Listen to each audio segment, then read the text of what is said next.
Mazel Tov für alle Krukener, und für alle Lodger, und für alle Wilner, und für alle Warschauer, und für alle Bialystoker. Und soll sein Schule mit der Welt.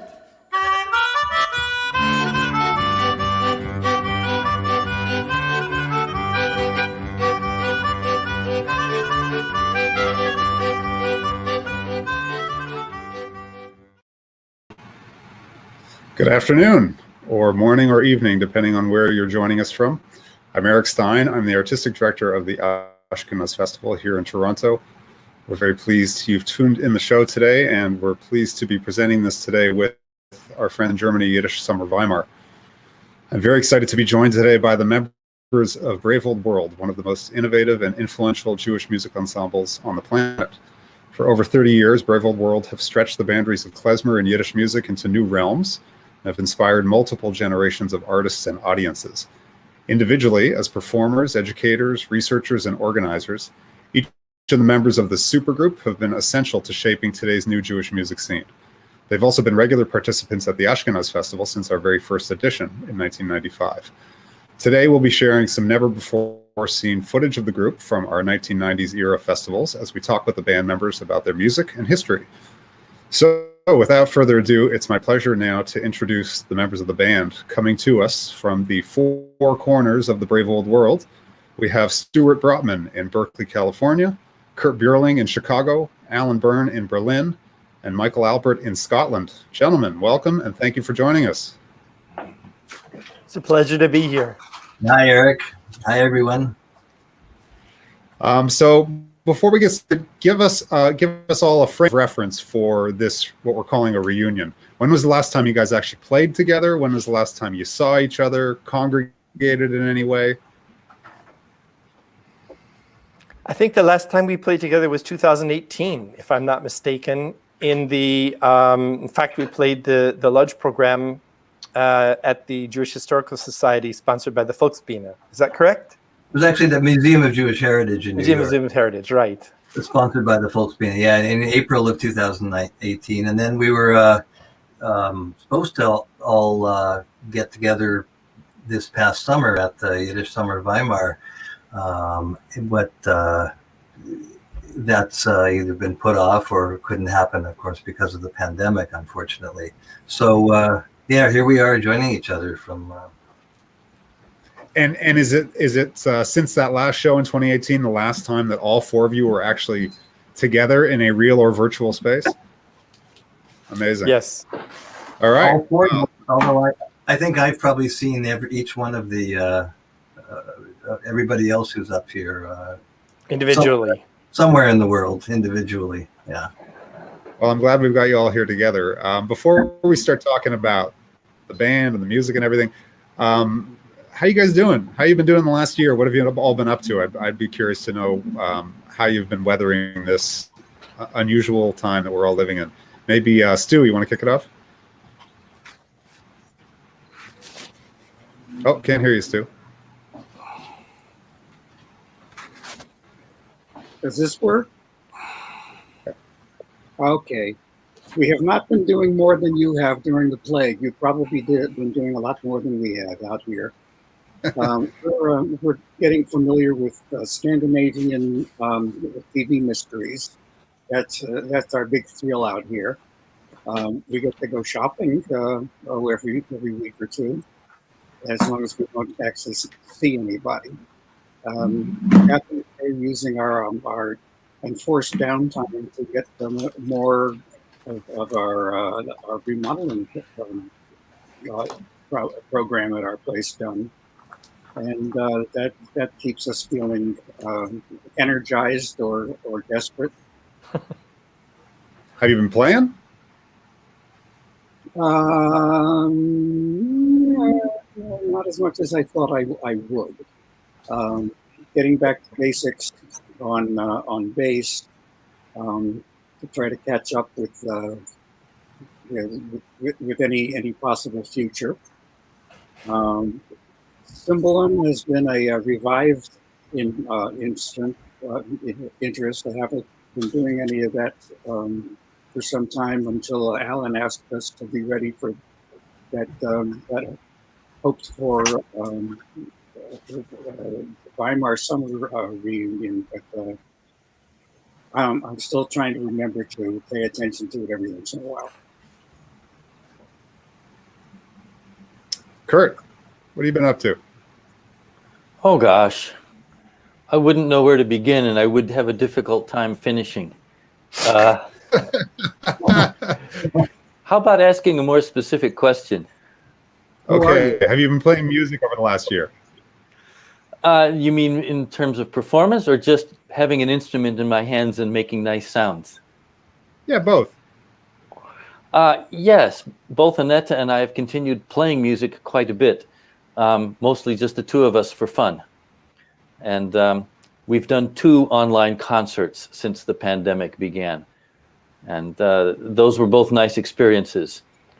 The second one was terrifically frustrating because we really enjoyed it. We had a huge turnout of people and a really friendly online visit with all of them afterwards. And everyone told us that the video quality was superb and that the audio quality was superb, especially considering how poor the results usually are on Zoom. So we looked forward to getting the saved file. And when it was turned over to us, it was absolutely horrible, completely unwatchable, unlistenable. So we didn't get to hear it, and we didn't get to share any of that stuff any further. So if you were at that performance and you saw it, that was a one-time experience. And but it was very frustrating putting all the work into developing that and then having nothing to show for it afterwards. That's the common story these days, I think. Yes, okay. Alan? So this isn't the first time you've heard that? No, not at all. Okay. Alan? Well, if we think about starting about a year ago, when the pandemic hit here and was becoming obvious, we were preparing for our 20th anniversary of Yiddish Summer Weimar.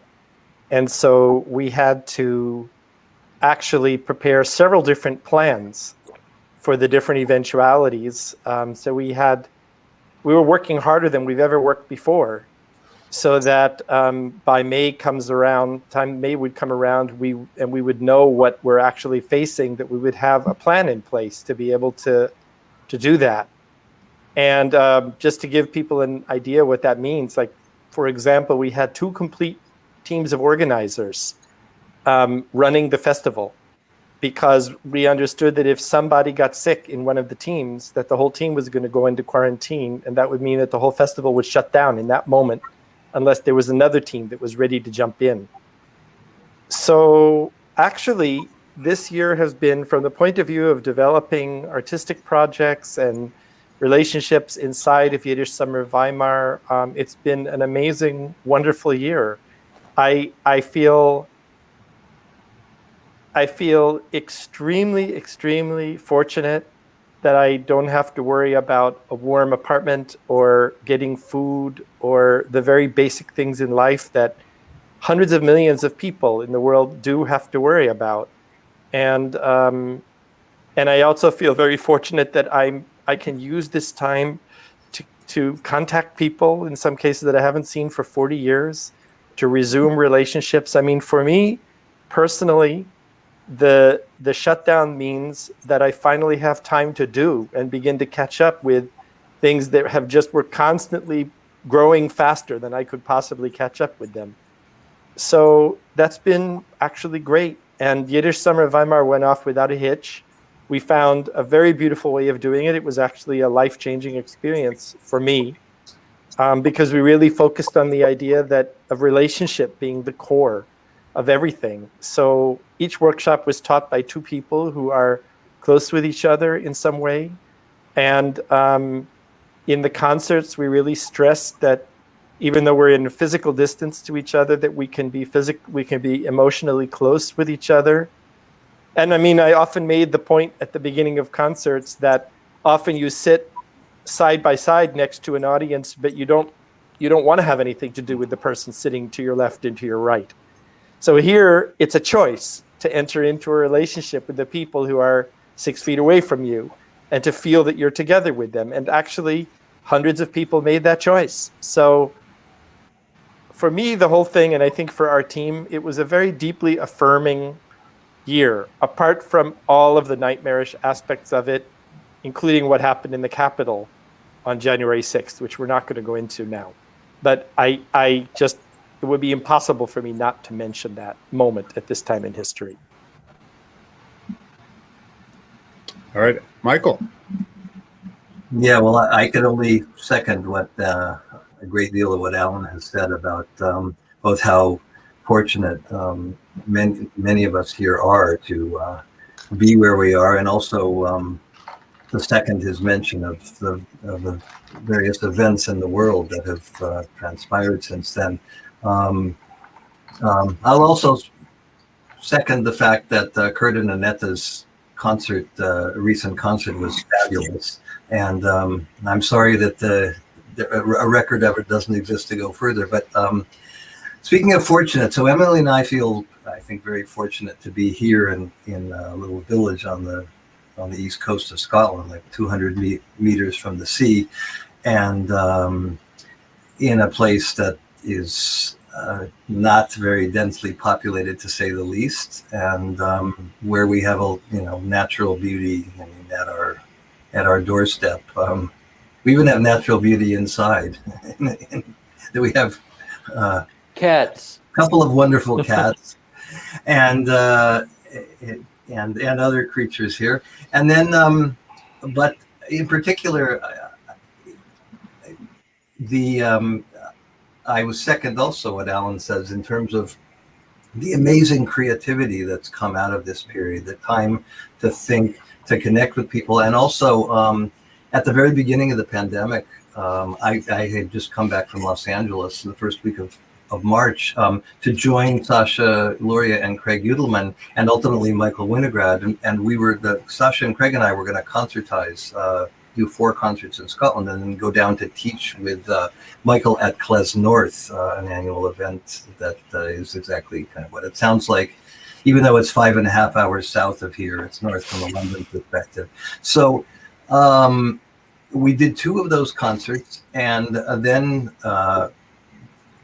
our world shut down, and Craig and Sasha were here, actually stayed here with us, and then next door to us, courtesy of a neighbor with an empty home, and stayed here with us for 2 months. So that was, and I think we did either the first or one of the first of the online concerts, certainly in the Yiddish, etc. world, from our sitting room here at the end of March.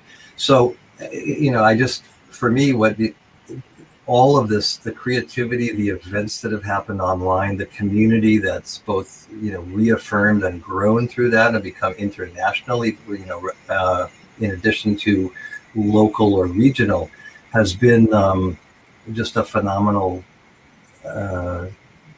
outgrowth of this period, although, of course, the cost is far too high. But that stuff's been just amazing. And this is part of it. Great.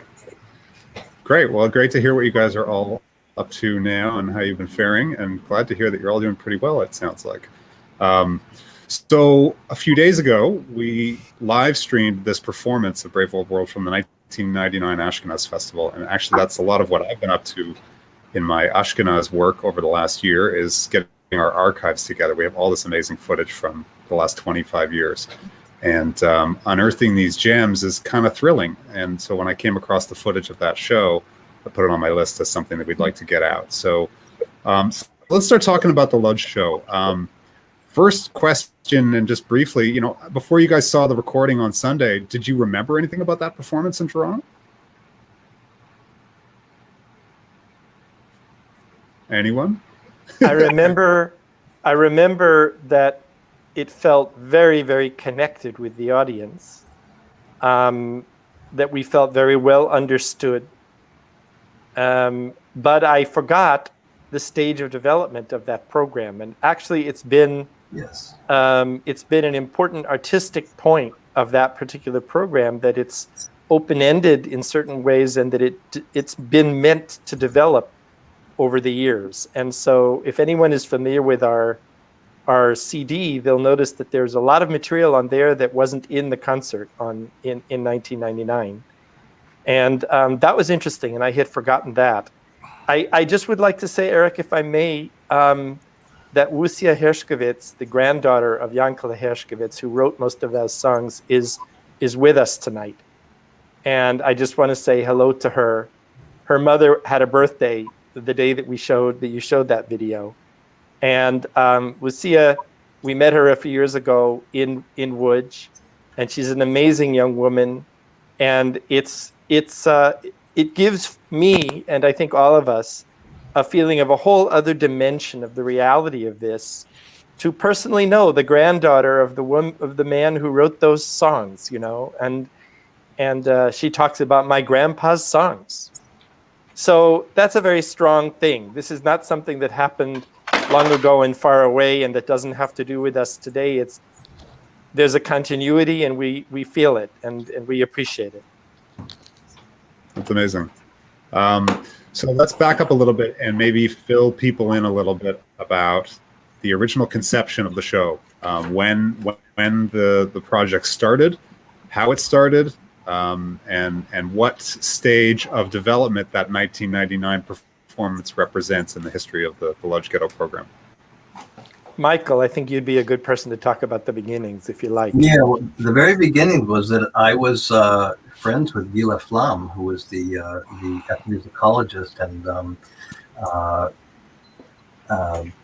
certainly noted Israeli scholar who was at the time doing a PhD at UCLA, and her research on the Yiddish song material from the Łódź Ghetto was her PhD, her dissertation, and then later became her book, Singing for Survival. Gila came to this because, I mean, both her parents and other members of her family and the community she grew up in were survivors of the Łódź Ghetto. And so she had this body of songs, of recordings and the song texts, and came to me and said, I'd like to do something with this. As a matter of fact, the occasion was 1989. In 1990, there was going to be an exhibition on the Łódź Ghetto at the Jewish Museum in Frankfurt, if I remember correctly. And she said, I'd like to do something with this. And we were kind of newly formed as Brave Old World at the time in 1989. And I suggested, I think we should do this with Brave Old World. And so Gila and I worked up, made some recordings of the songs ourselves. I played accordion, and she and I sang the songs, probably mostly me, and then sent them to Alan, and we began working this up. And so the first version of this that was performed, which was a much more kind of a lecture demo ethnomusicological performance, was performed for a large audience at the Jewish Community Center in Frankfurt in the spring of 1990. And in that audience were many, many survivors of the Second World War and the Holocaust. And then the program grew from there. And I think if I remember correctly, we did it again at the Jewish Community Center in Frankfurt in 1994. And at that point, we had developed it more into the, much more of a dramatic concert and performance piece. It really, at that point, had begun to assume its current form, where we go back and forth between the material written in the Łódź Ghetto, klezmer music, and the Yiddish milieu of pre-war Poland in particular, and also just our own reality as the artists and cultural activists that we are. Eric, if we have time, I would add 1 or 2 minutes to that. Please. I mean, I think it's an enormous challenge, artistic and even moral challenge, to present material that was created during the Holocaust on a stage today, or in a completely different context. And in the case of this material, most of the music, most of the songs had been sung unaccompanied. And here was Brave Old World with all of these means at our disposal. And the issue of presenting the songs in a kind of an objective, scholarly way felt wrong, because it felt like we're not communicating the depth of emotion that way. It makes it seem like it's a cool experience for us. Cool in the sense of like hot versus cold, a kind of not too emotional experience for us. And it felt that the emotionality was extremely important to communicate. On the other hand, in the ghetto situation itself, the performances were not emotional, artistic performances. So there was the whole issue of how can we have an authentic artistic voice in all of this?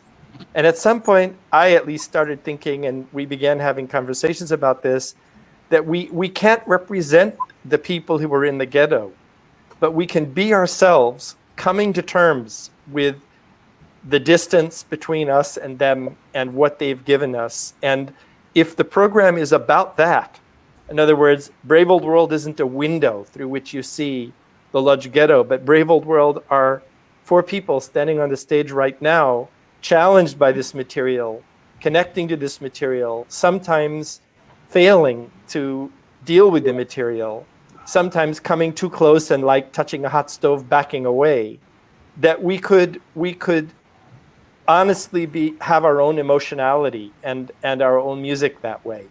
And I have to say, for me, one of the important tests of that was that once we started developing that approach, at least as I recall, survivors of the Lodz Ghetto started coming up to us saying that they were so deeply moved by this program, and they felt how much it meant to us. And as long as we were in a kind of an ethnomusicological, scholarly guise, I think they never would have felt that way.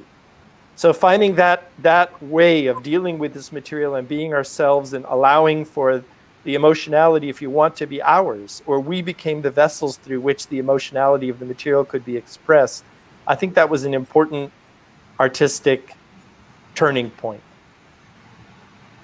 Michael, you had something to add?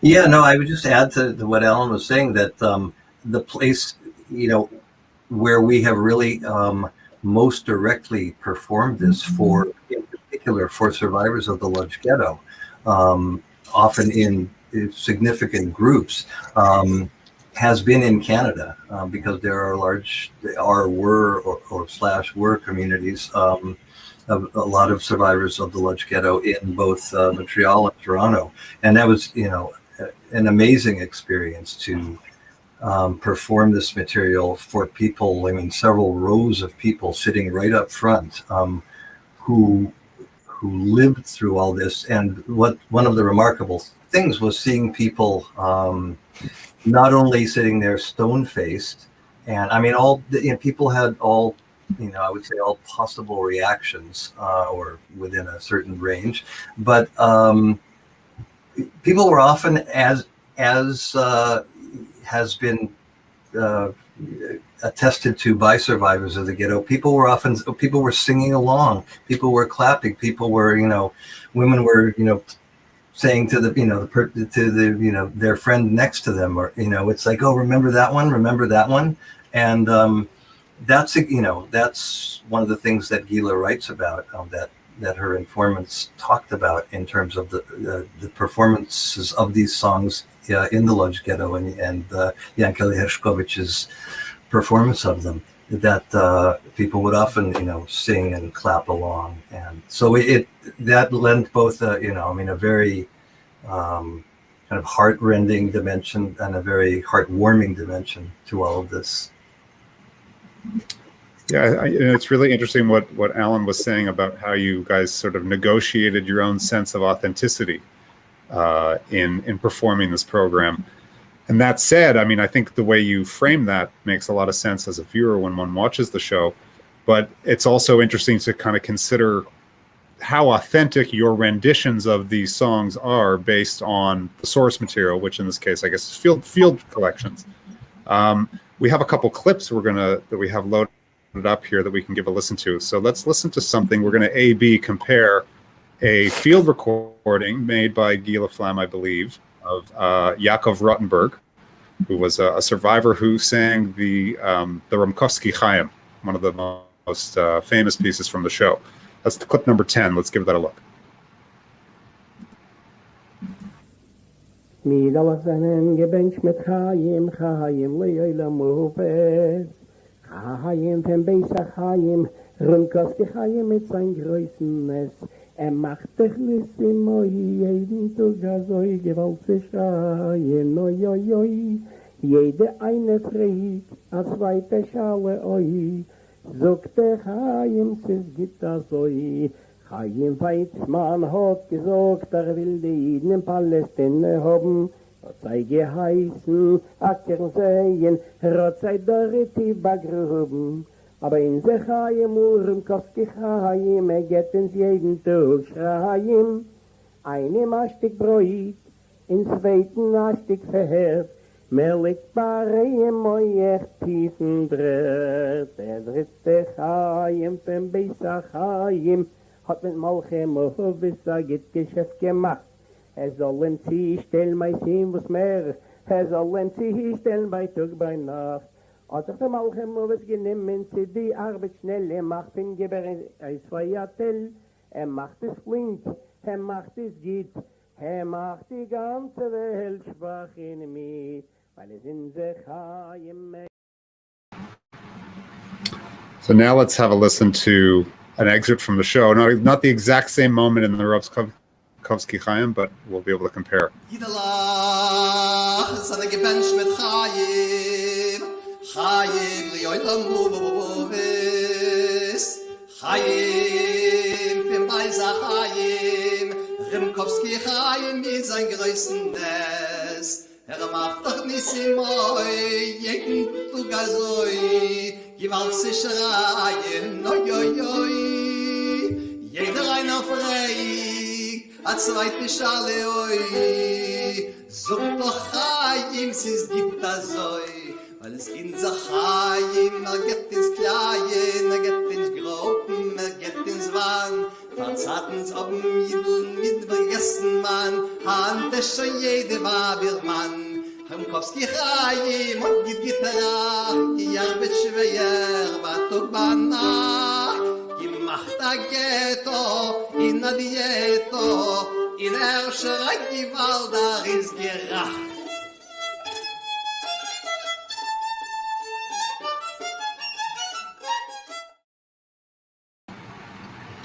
So from my reading of that, there's actually quite a bit of faithfulness to the source material. There is there, and in a lot of Brave Old World's work, we like to have one foot anchored in something that is very similar to the original performance style.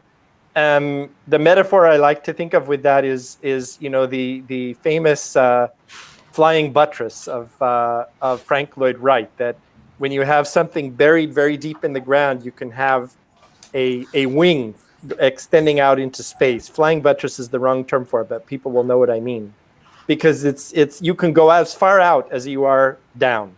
But I have to say, there's one thing you need to be able to do that piece that way, and that's have Michael Appert and Stuart Prutman in a band. I think if you don't have the two of them to do it, you can't do that. So it's just unbelievable what they're doing there, I think. Agreed. And that's a good segue for my next question, because I wanted to ask Michael particularly about, I mean, you're really on stage during the show. You are the actor. You are inhabiting the role. The weight of that as a performer must be significant.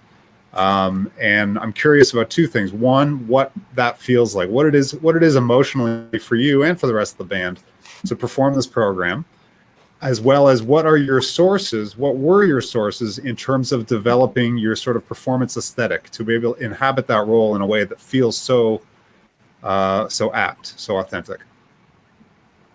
Yes, I mean it is always it's a heavy thing to do that show. and I don't even really like to call it a show, but it and your use of the word inhabiting, that that role, that persona, and basically what I think of as channeling the experience as well as the traditional aesthetics of the Yiddish world in doing this. Of course, I mean, a great deal of it comes from the fact, I mean, I grew up, as many of you know, I grew up speaking Yiddish, and my great deal of my family were immigrants, my father, all my aunts and uncles, I mean, and many people on my mother's side too.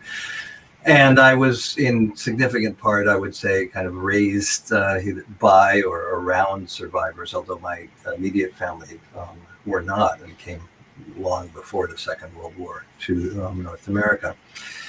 The doing the show, I mean, it's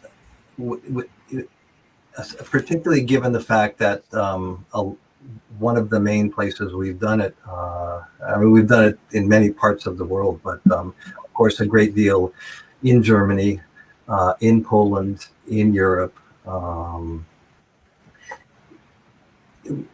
I mean, the range of emotions for me was, as much as possible to try and, again, to inhabit that world and that someone who, at least in the parts of the program where we're in the ghetto as much as we can be, involved. I mean, all kinds of things. I mean, there times where I felt like it's like I had to hate the audience. I had to be angry at the audience. I had to hate the audience. At times I have to pretend that they're German officers, Nazi officers listening. At times I have to feel like, they are fellow ghetto inhabitants, but also fellow ghetto inhabitants who may be dangerous, and we're all kind of scrambling for, desperate for practically non-existent resources and in order to survive. And so in terms of models, a very important model for me was Ben Baisler as the klezmer drummer and singer from Warsaw, who was born in 1922 in Warsaw, and was briefly in the Warsaw Ghetto before fleeing to the Soviet Union, where he was in the Gulag for 7 years and so forth, and eventually came to the United States in 1964. Ben was, a very important influence on me, and I think particularly in the early years of Brave Old World. And in a lot of ways, Ben being from Warsaw, not from Lodz, which is a slightly different kind of both dialect of Yiddish and Yiddish ambience, to me was, I mean, it was he was a kind of model and kind of body that I felt like I wanted to inhabit. And germane to that is the fact that there were ways in which Ben reminded me of my father a lot, physically as well, and to kind of feel that just posturally, the way Ben would stand there with his drum, the way he would sing to an audience, and had a lot in common with my dad, among other things, in the fact that he had a paunch that, and the drum would kind of, and as I began to develop a bit of one myself, I began to feel like, oh yeah, that's what that posture is about. It's kind of about having a belly and, standing there, but kind of singing over it. And I mean, those are some of the things that I felt and feel doing the Lodz program. We have a couple clips of Ben that we should have a look at. I'm not sure. A lot of people probably have never even seen Ben perform, but let's have a look at this.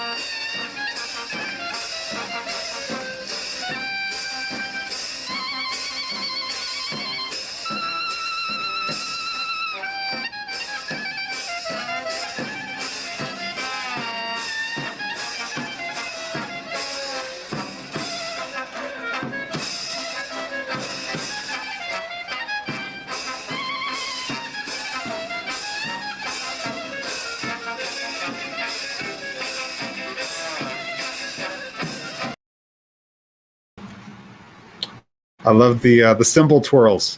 He's like the Keith Moon of the klezmer. The cymbal twirl is amazing.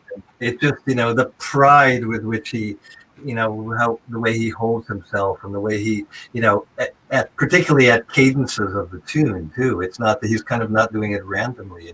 It's an emotional gesture in the music. We have another clip of him doing some wedding badchonis. Let's watch a little bit of that. Yeah, here.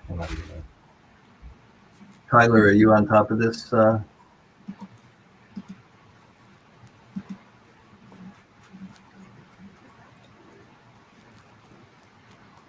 to hit play, Michael? Okay.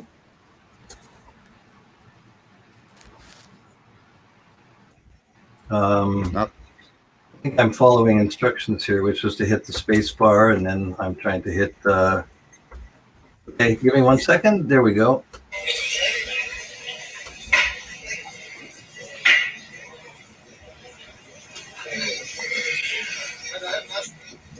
Take this over, and here's the person. It looks like this. A shine of my mouth, so they all gespielt von der Fuße mit der Kalle, sie soll sagen, es wird nicht steig, so mit der Holzei will jung, in so sa, Schule auf der Welt, klezmer!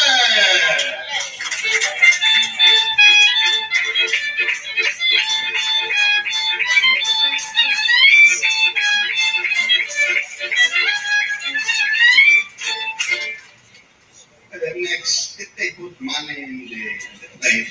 Next is the Mechitna. A shine of my mouth, so they all gespielt von der Bios mit der feinste Reisel. So lang es wird nicht steig, in so der Leben zivil seine Einigkeit zu der Fette.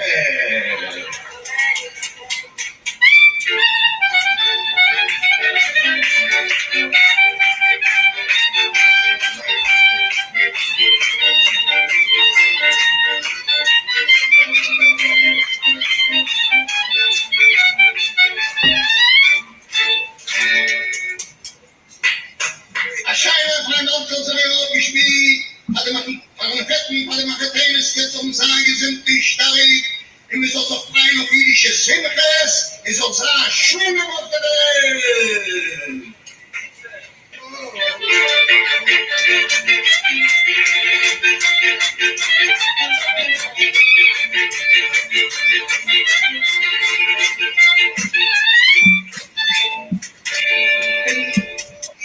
Amazing footage to see.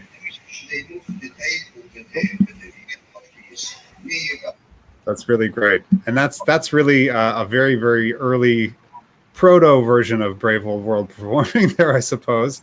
Joel Rubin on the clarinet. Yes. I want to zigzag back for a second on the notion, and Michael, when you were speaking a minute ago about what it's like to inhabit the role, the signal was breaking up, so I didn't hear a lot of what you said. I hope some people out there watching the show did get it. It didn't come through on my end. But I'm curious what it's like for the instrumentalists performing that show, how different that experience is. I mean, speaking and singing and being in that role is a little bit different than playing an instrument. Is it the same thing? Stu, how do you feel playing the Lodz show? We felt like we were very lucky to have a background already in listening to those styles of Polish and Jewish music, because I had some of that in my family. My mother's father was a cantor, and so we would listen to Jewish records a lot when I was young. And other than that, it felt like being a musician, a professional musician that would work with somebody who was directing the energy of an event, of a wedding or something, who knew it from inside.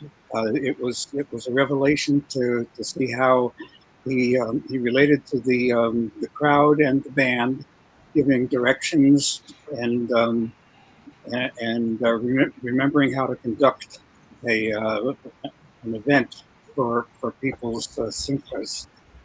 And it felt good that the musicians already were actually on top of that at that early stage in the klezmer revival, and it feels good to have had that background that helped us supply role models for future attempts to recreate the celebratory Jewish wedding music that plays in Europe.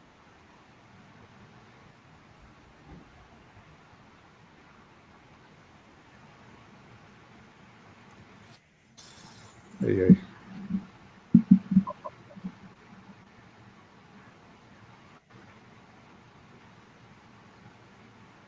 Y'all back now? Looks like we're having some connectivity issues. I'm here. I think Can all you of guys us hear me? are here in our respective- We're all connected.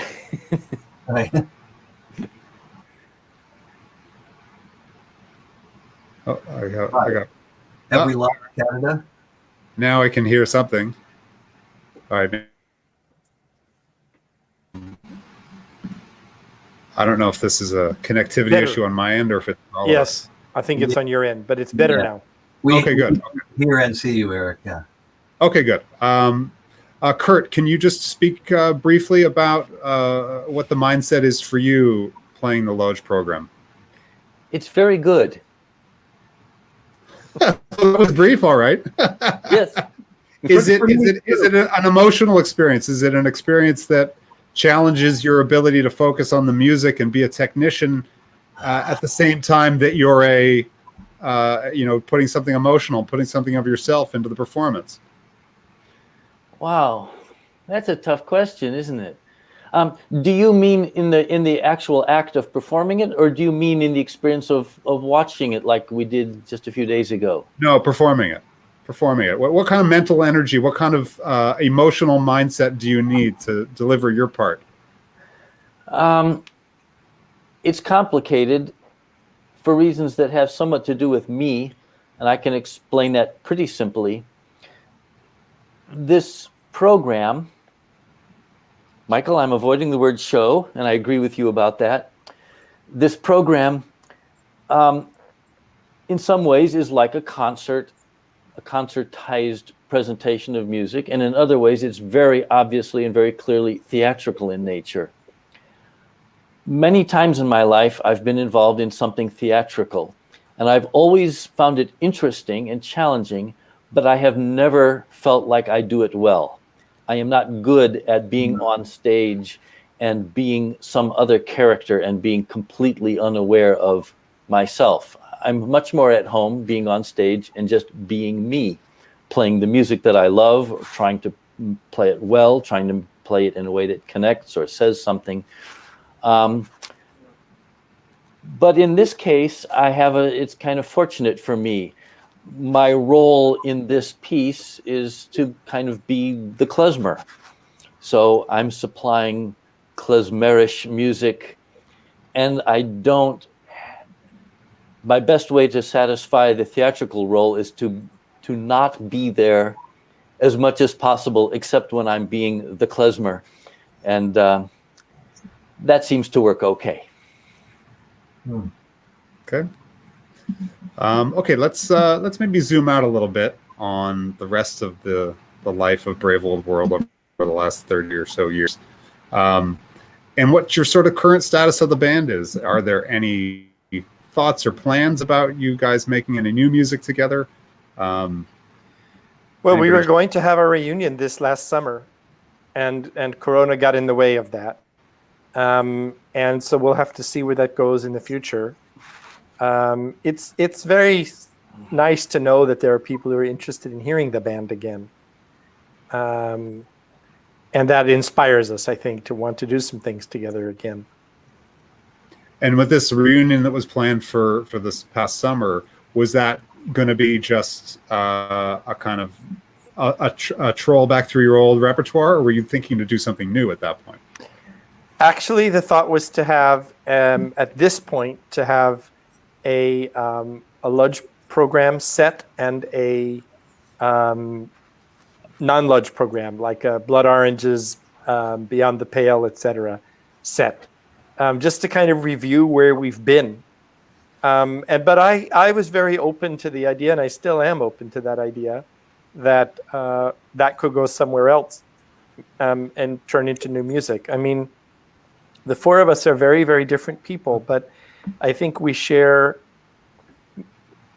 many dimensions of music making and how we care about music and how we listen to each other and what we want to express. So I feel a very, very deep connection to Brave Old World still. And if the circumstances were friendly ones, compatible ones, I could imagine developing some new music. Just speaking for myself. I guess I would add. Go ahead, Eric. Go ahead, Mike. Okay. No, you go. You go. Oh, I know. It's been interesting to me to see this, for example, referred to as a virtual reunion, and the word reunion being used, because I've never thought of us as being disunited. And we, in fact, actually have, as we've mentioned a few times here, continued to perform together. Sometimes frequently, sometimes once every year and a half or two, and so yeah. I mean, I think to me we're all still there. We're doing many other things, but it's not as if we've really sort of stopped doing things and now we're coming back together. That's the way it feels to me. Fair enough. I mean, here we all are now. Is there anything that Brave Old World always wanted to do but never had a chance to do? Make lots of money. Fair enough. I wouldn't say lots of, just kind of just enough. I have to say, our record producer who passed away a few years ago, Frank Dustel, once said to me, everybody knows the music of Brave Old World, but nobody has your CD. And I know that from a lot of the younger generation that came to Yiddish Summer Weimar, that they all sheepishly looked at me and said, well, actually, so-and-so gave me the files, and so-and-so. Like, everybody thinks someone else will buy the CD. We don't have to buy it. But I have to say that that made it very, very difficult for us. The economic, the fact that we weren't really rising economically. I mean, there's only so many times that you want to be sitting in a van and driving 300 miles to play in Oberklein Mühlhausen in November in Germany. It's like, no, sorry. And but Hankensbüttel is just around the corner from there, and we could have played there, but we didn't. And I mean, there is so we have also performed in lots of places like Carnegie Hall, and we have. And Wolf, we have. and for sure. Englewood. For sure we did. For sure we did. But I think that I'll speak for myself. I think I felt that given the quality of our music, what we had accomplished and so forth, that we didn't have a professional career that really matched that. We did a lot of playing, and I mean, other people in the band may feel differently about this. We sometimes were on tour for 3, 4, 5 months in a row, and there would be some concerts in there that were Carnegie Hall, Wolf Trap, Concertgebouw in Amsterdam. But there were lots and lots and lots of little fill-in gigs, and those get exhausting. They really take a toll on you. And for me, again, now I'm just speaking very personally here. For me, it was difficult that a lot of times people would say what's so special about the music is that it's so authentically Yiddish. Yes, it is. But I wanted the creativity of what we were doing with the music to be valued as much as the authenticity of it. And that was very difficult for people to see. Not everyone missed that point. Obviously, there were people that got the point. But it was frustrating to me to feel that the enormous creativity and thinking and everything that we put into this band, I loved it that it touched people the way that it did, but it frustrated me that they couldn't quite grasp it as an artistic accomplishment. I mean, Kurt sometimes tells a story about selling a CD after a concert, and a woman says to him, maybe you'll tell that story. You know, the I want the one that's klezmer. Oh, yes, I can tell. I remember where this happened. We were performing at a place called the Merkin Center, or Merkin something or other. Concert hall. And there were 2 CDs in existence at that point, one of which was titled Klezmer Music.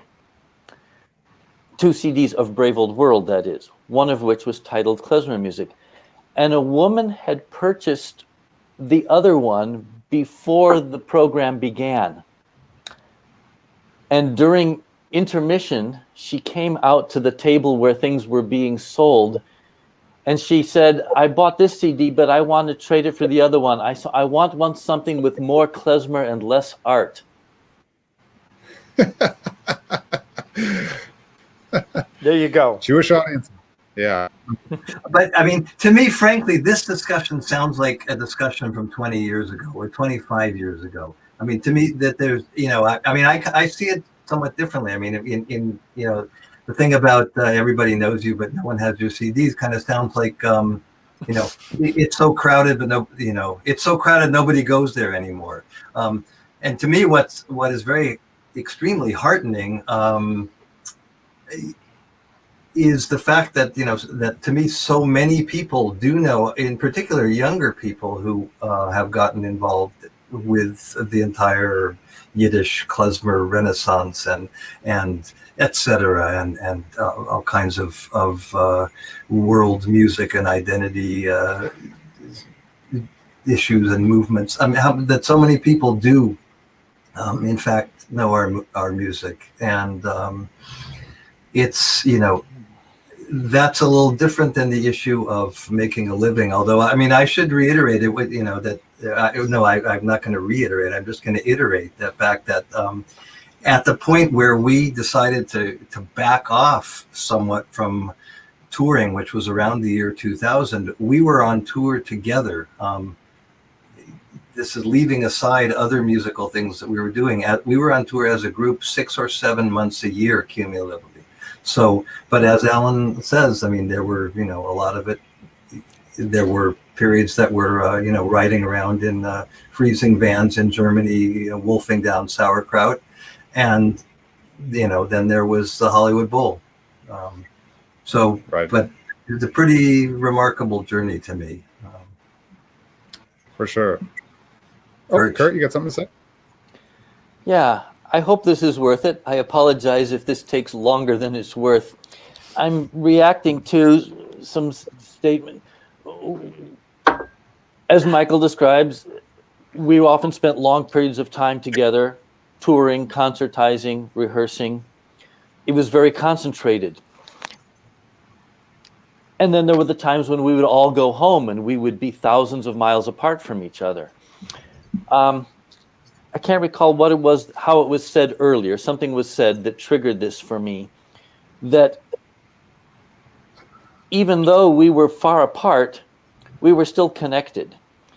And 2 stories suddenly linked together in my mind. When I was listening to the performance a few days ago, being able to listen to it while not actively playing it, it suddenly clicked in my mind. There's a long solo piece that I play near the beginning of the program, which is something of our own invention. It's not a traditional melody. It's not part of the repertoire collected. It's not a song. I had a role to fill in coming up with a melody that would be have a certain mood and have a certain degree of suspense and development to it. Right after Michael, in his Bad Chonish role, shouts for the klezmer to play a Weinendix. I've lived with that melody and continued to develop it in each successive performance for so long, I had completely forgotten how that thing came to be in the first place. But it was no accident. Years ago, I routinely played with my local Chicago ensemble for Simchas Torah at a synagogue in the region here.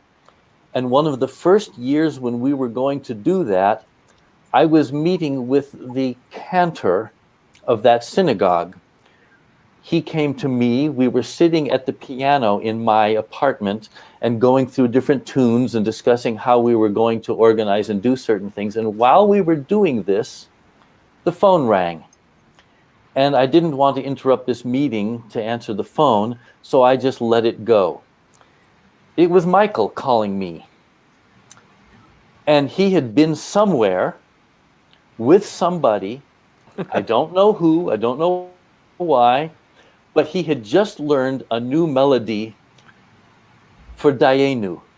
And Michael, maybe you will remember, I don't know. I cannot tell you a single phrase of that melody, but Michael began his message to me saying, oh, I was just with so-and-so and I learned this Dayenu melody and it's really cool. The point is, the first thing Michael thought of was to call Kurt and to sing him this wonderful melody he had learned. And he then proceeded to sing the melody to my answering machine.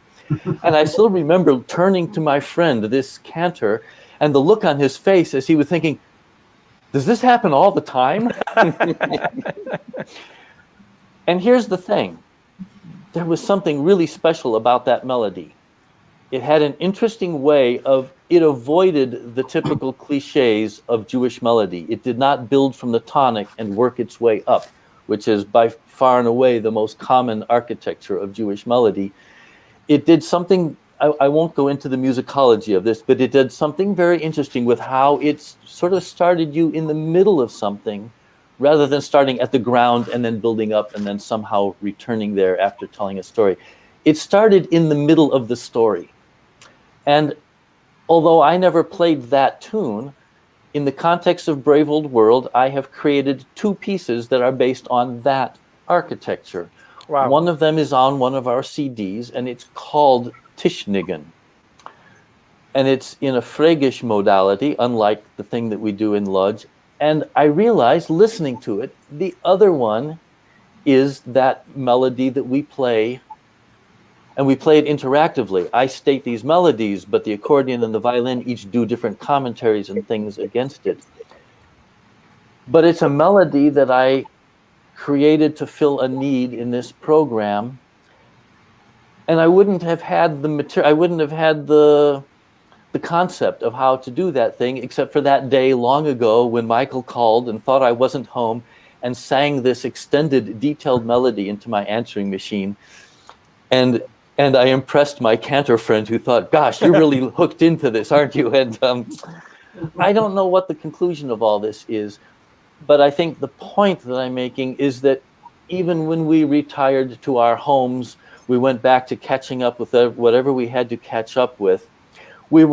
All of us were always on each other's minds. And when something came up that gave us something that would feed what this is that we do together, we would one way or another, we would send each other recordings via email, or we would send cassettes in the actual mail. It was an ongoing process, even when we weren't actually rehearsing together or on stage together. And sometimes that process bore fruit in ways that weren't part of our plan or part of our mechanism. And when I'm not even sure if when we were creating that Venendix, if this was on my mind, but it was only possible because of this interaction that took place. And it was a delight when listening to the performance the other day to suddenly realize that, to see this model of melody several stages removed. If you would hear the original melody, you would have no way of recognizing it in what we play there, but it's right at the center of it. And that's great. Thanks for sharing that. God bless you. We promised the people we were going to play some more archival let's watch a little more old footage here. I just want to say, Eric, before we do this, I don't know that those long rides in the issues. car. I don't know if you guys can still see me. But we do. I wanted to say those long rides in the car with Brave Old World were never boring. I've lost you guys. I don't know if you can hear me, but you're all frozen on my screen. We hear you. But we can hear each other. That's maybe it's like you can go now. All I heard was "hear you." I don't know if that was "I can hear you" or "I can't hear you." Yes.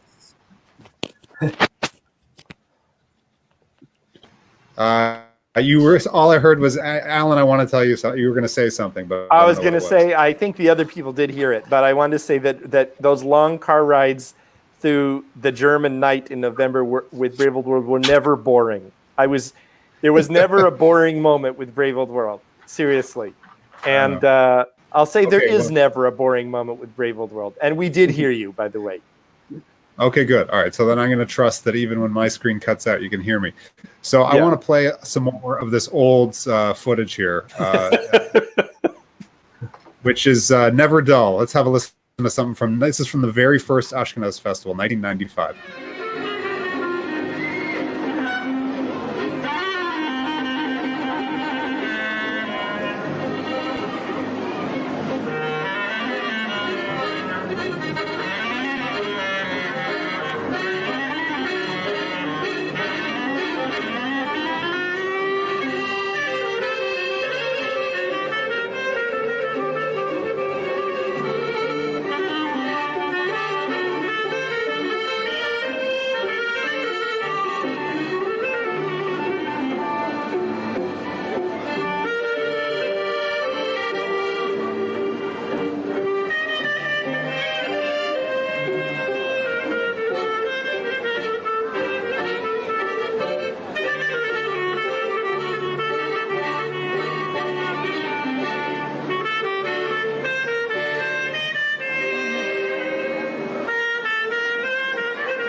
Apologies for the quality. That's the best we have from the very first festival. I thought it was pretty darn good. What's it like to see that footage? Exciting to see Kurt stretching out in jazz. Yeah, this reminds me. It reminds me of the thing that Kurt said after watching the performance the other night. That was shown. I got a frozen screen here, so maybe you guys can hear me, but I can't hear you. We hear you, and I'm wondering whether people out there hear us. But what I was saying, and I will continue saying it, is just in case, is that Kurt said, that was great, but who are those guys playing our stuff? There's one guys. Well, Eric, do you hear us? Yeah, I can hear you now. I wanted to say that some people know this about me, but my inspiration to get into Yiddish music was the Art Ensemble of Chicago. And the way that those people played with each other was how I wanted to play with other musicians.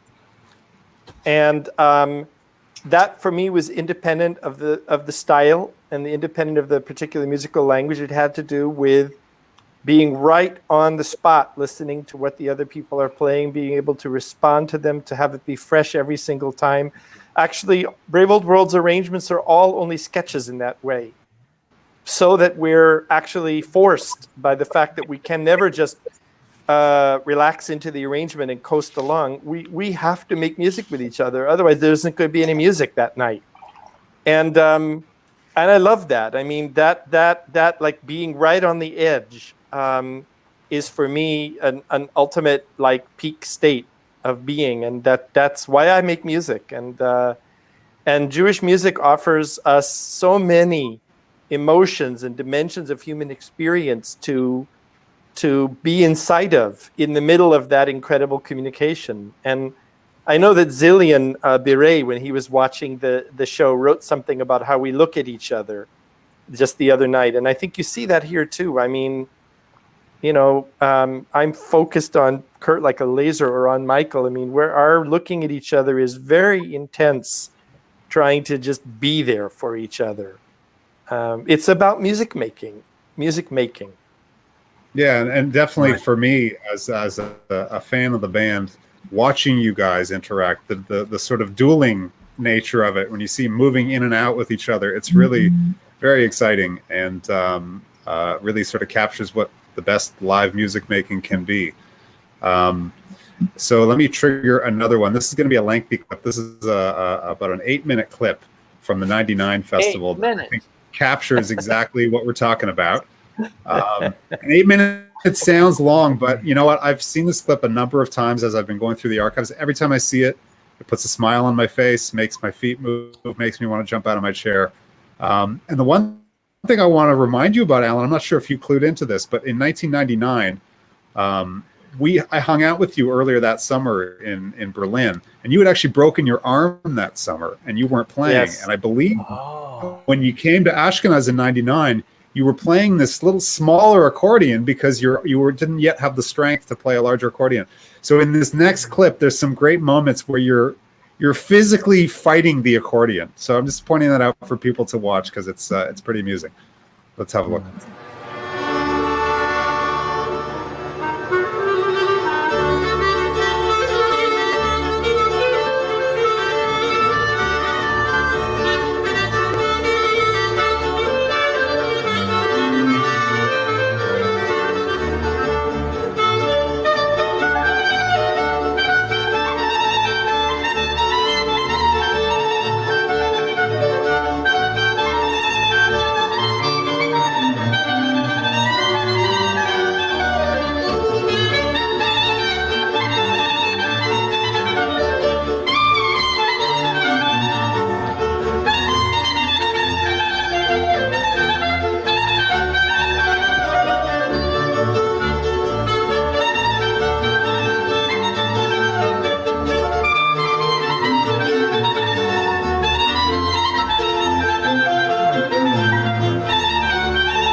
I think that 8 minutes was worth watching. What do you guys think? Yeah. When do we get to the fast part? It was worth listening to. Yeah.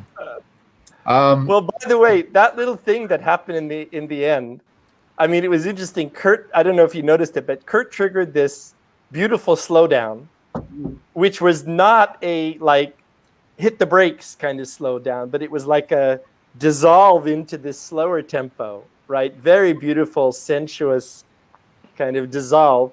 And then I hit the accelerator, and the band was right there for the last time through. So Alan Levine's writing, Alan won the fight with the small accordion. I didn't feel I was fighting with it, but I was forcing myself to play. I do remember that I had a broken arm. But I mean, Right. How can you not play with that music, you know? Right. I have Stuart, to I say, love it, the fact that Stuart is like, I'm doing what I always do. I mean, Yeah. unbelievable, Yeah, but- unbelievable kicking bass. But like, if somebody would look at you, Stuart, are you working? No, I'm not working hard. I just do what I do. You know, I've often thought about Stewart as the Phil Lesh of the klezmer bass scene. It's a completely different approach to the instrument that brings in every other instrument's role and just really transforms exactly what the function of the low end is. So it's one of the things that's really magical about Brave Old World, the amount of sound you guys produce, just 4 of you. We're getting on in time. Our view numbers are still up here, so maybe we can keep talking a little longer, as long as you guys are good for it. I wanted to ask, saying. I think it's worth saying. Alan pointed out that one particular tempo shift and the way that it evolved, the way that it progressed. There were several of those things in there, and although that's a musical language we spoke together, most of those things were not pre-planned as part of the arrangement. We would spontaneously create arrangements, often using familiar material. But it reminds me how precious it is to play with musicians who are able to do that.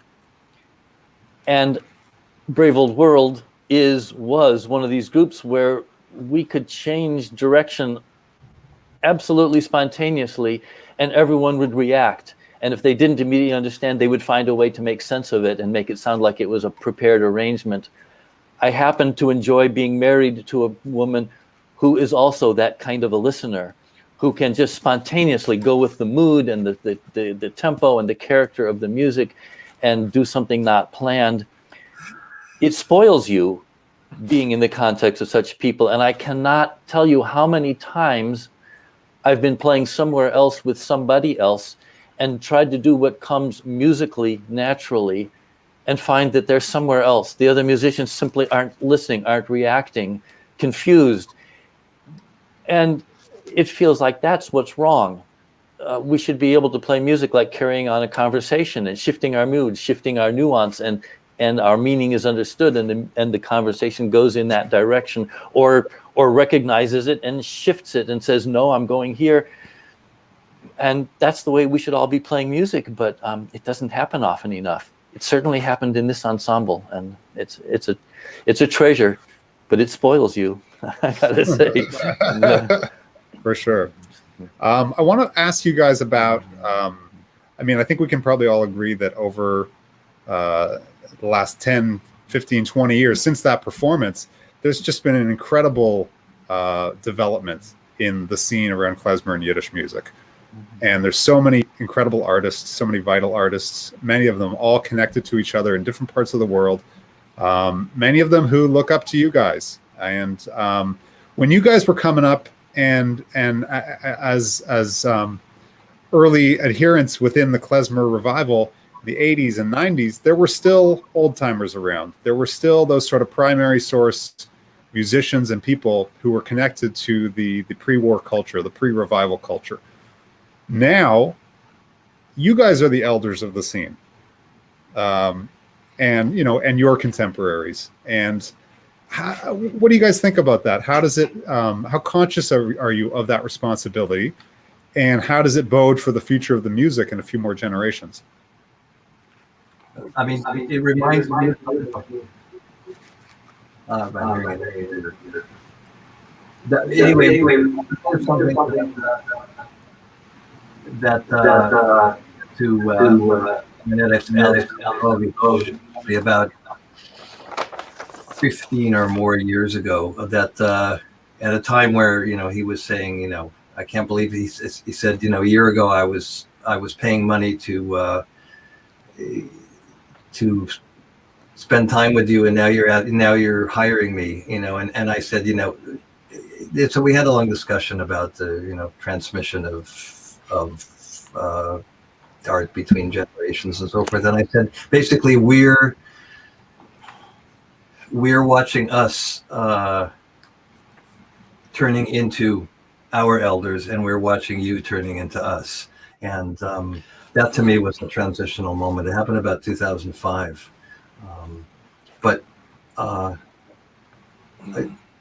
want to actually add another thing, which it takes off from what the amazing story Kurt told about the answering machine message, which is that in terms of a continuity of transmission, Ben Baszler used to call me all the time and leave long answering machine messages on my machine, for those that remember answering machines, that with long salutations in Yiddish and singing and so forth. So for me to hear from Kurt that his memory of me calling up, and I can tell you exactly what that Dayenu tune was, and that has an actually very amazing history that a lot of people would relate to here too, and that it comes from Nava Harlow, who was a biochemist and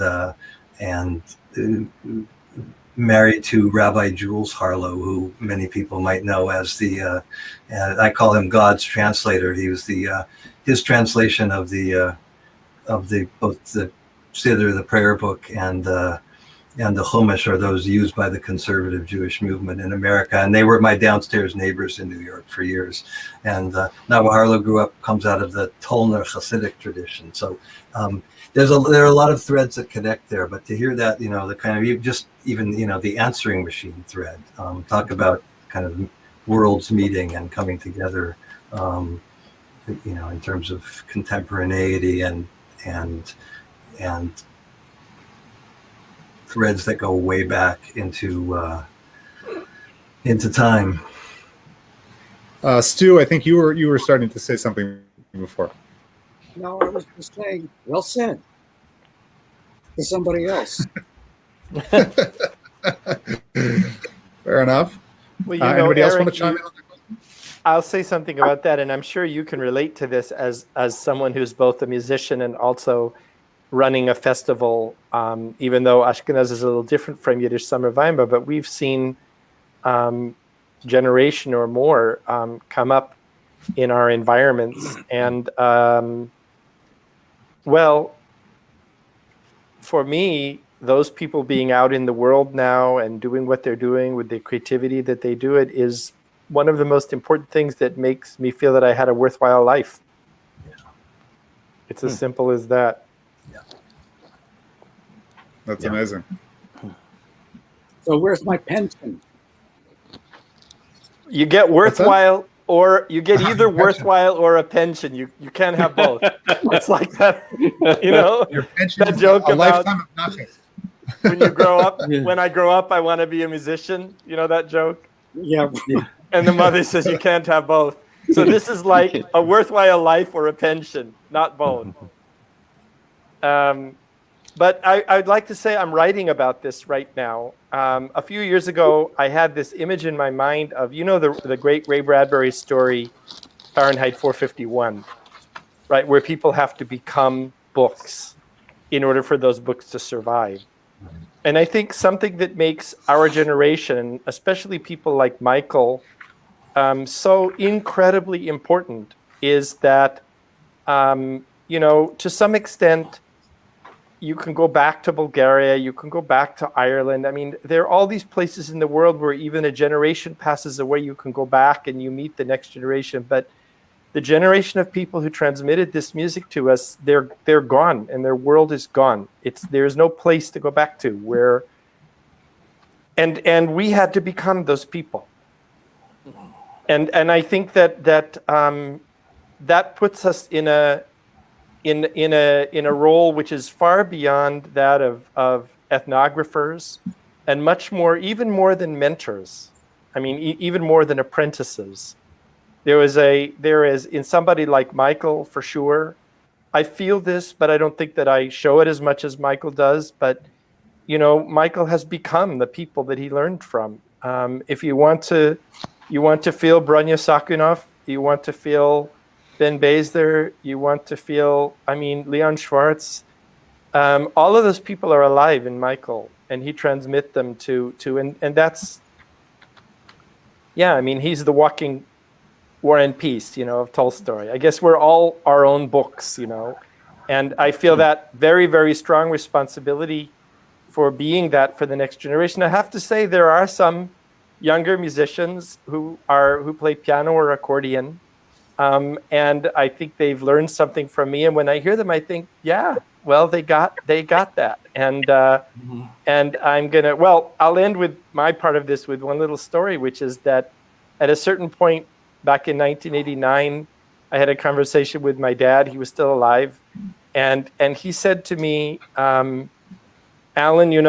I see so much of myself in you that I'm not at all afraid to die, because I really feel that I will go on living in you. And I do feel that way about many people in the younger generation, that I will go on living in them. That's beautiful. Good. I had one more question, but I think you guys kind of covered it, because I think I was going to ask what your proudest achievement was in Brave Old World. And maybe that's it right there. Sitting here, reviewing this stuff and talking. This is it. You've reached the top of the mountain. This is it right here. Enjoy this moment. It's not the top yet, but drink it all in, because this is the apex. So we're at an hour and a half now. I think maybe it's time for us to sign off. I had many more questions I was going to ask you guys, but we've covered a lot of ground. And I want to say, I want to say to you, Eric, I know what it's like to be a musician and also in this kind of managerial festival role. And you do this in an absolutely spectacular way. You're such a great musician and such a generous person, and so giving to the people around you in your festival, and it's just amazing. And if we've been able to be very honest with each other and with you, it's you created the conditions for us to be able to do that here tonight. So I just want to thank you on behalf of us in the band, and I'm sure on behalf of thousands of other musicians around the world who feel this way about you. I just wanted to say that. Wow, thank you. That really means a lot to me. Yeah, you guys were a massive inspiration for me when I first started getting into the scene in the late 90s. And it's a little personal, but I've also always felt connected to you guys, particularly through my brother David. Yeah. We spent time together, all together, and that footage we just watched, that was shot by Dave. So it's been meaningful for me to go back to that footage. Yeah, I remember your visit.